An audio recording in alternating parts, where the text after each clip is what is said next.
So hi guys, మనకు SSC జీడీలో percentage and chapter నుండి most repeated question చూసుకుంటే Mahesh got 1617 rupees with him.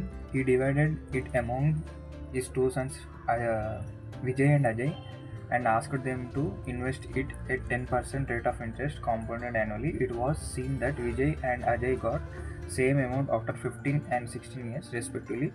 How much Mahesh gave to Vijay?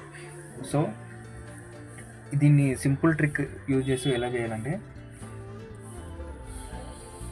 Ajay and Vijay, ఇక్కడ 2 candidates ఉన్నారు, Vijay and Ajay. So Ajay యొక్క age వచ్చేసి 15, విజయ్ యొక్క age వచ్చేసి 15, అజయ్ యొక్క ఏజ్ వచ్చేసి 16. సో ఇక్కడ మనకి 10% ఇంట్రెస్ట్ ఉంటుంది కాబట్టి ఫ్రాక్షన్లో తీసుకుంటే 1/10 కాంపౌండెడ్ యాన్యువల్ కాబట్టి 10 రూపీస్కి 1 రూపీ ఇంట్రెస్ట్ అనేది రావడం జరుగుతుంది. సో 11/10. సో ఇక్కడ ఎవరైతే క్యాండిడేట్ ఎక్కువ ఇయర్స్ ఉంటున్నాడు, అజయ్ 16 years ఉంటున్నాడు కాబట్టి వీడికి తక్కువ వేయాలి, అంటే 10 వేయాలి. వీడు 15 years ఉంటుంది కాబట్టి వీడికి ఎక్కువ వేయాలి.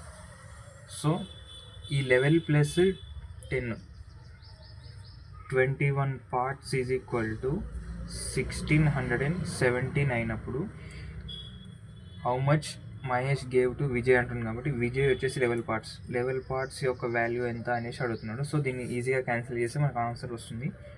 సో 7 3 జా 7 2 జా 7 3 జా 7 1 జా అండ్ మళ్ళీ 3 1 జా 3 7 జా 3 7 జా.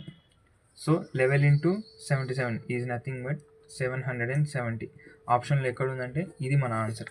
సో ఇలా కాకుండా ఇంకా ఈజీ ట్రిక్, ఇలా ఫుల్ మెథడ్ కాకుండా ఇంకా ఈజీగా చేయాలంటే, మనం ఇక్కడ ఫ్రాక్షన్ తీసుకున్నాం కదా, ఇక్కడ ఏం అడుగుతుంది, విజయ్ గురించి అడుగుతుంది కాబట్టి విజయ్ యొక్క వాల్యూ ఎంత, 11. ఆప్షన్ అనేది లెవెల్ యొక్క మల్టిపుల్ అయి ఉంటుంది. చూడండి, ఇది లెవెల్ యొక్క మల్టిపులా కాదు, ఇది లెవెల్ యొక్క మల్టిపులా కాదు, ఇది లెవెల్ యొక్క మల్టిపులా కాదు. 77 అనేది ఎగ్జాక్ట్ లెవెల్లో 7 times డివైడ్ అవుతుంది. సో ఇది మన ఆన్సర్ అవుతుంది.